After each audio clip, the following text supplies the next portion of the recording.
Assalamualaikum warahmatullahi wabarakatuh.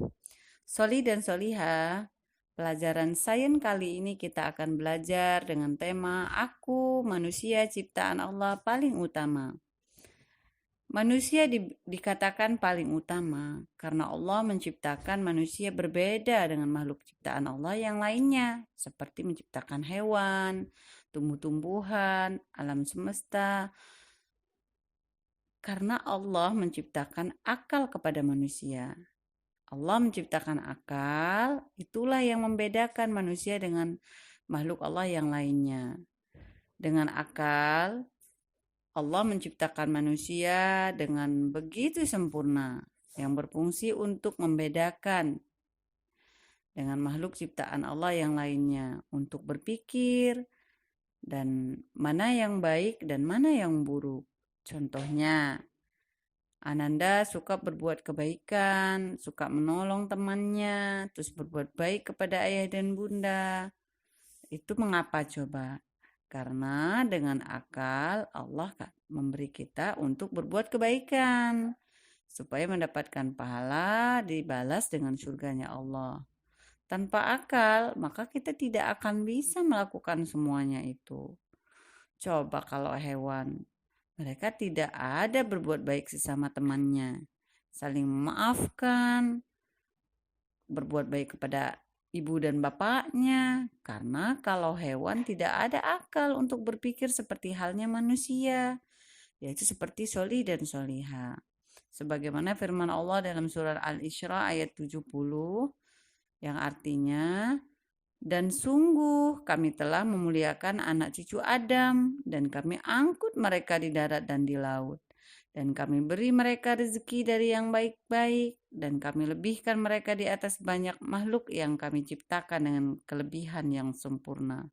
Masya Allah. Makanya, Soli dan Soliha, kita harus patut bersyukur kepada Allah dengan memperbanyak kebaikan kepada sesama teman, ayah dan bunda, juga berbuat baik kepada ustadz ustazah. Dan ternyata Allah juga menciptakan manusia itu ada laki-laki dan perempuan loh. Nah, seperti halnya Allah menciptakan ayah kita adalah seorang laki-laki. Seorang laki-laki, maka tugasnya apa? Yaitu mencari nafkah untuk keluarganya, untuk biaya sekolah. Itu adalah tugas ayah, karena dia adalah seorang laki-laki. Dan kemudian Allah juga menciptakan manusia seorang perempuan, yaitu contohnya ibu kita. Nah, ibu kita tugasnya mengurusin anak-anak, mendidik anak-anak bersama ayah, dan kemudian mengasuh solih dan soliha, menyusui, mengandung bayi selama 9 bulan. Kemudian semua itu diciptakan oleh Allah dengan sebaik-baiknya. Dan kemudian selain Allah menciptakan manusia dengan laki-laki dan perempuan, ternyata Allah juga menciptakan proses manusia loh.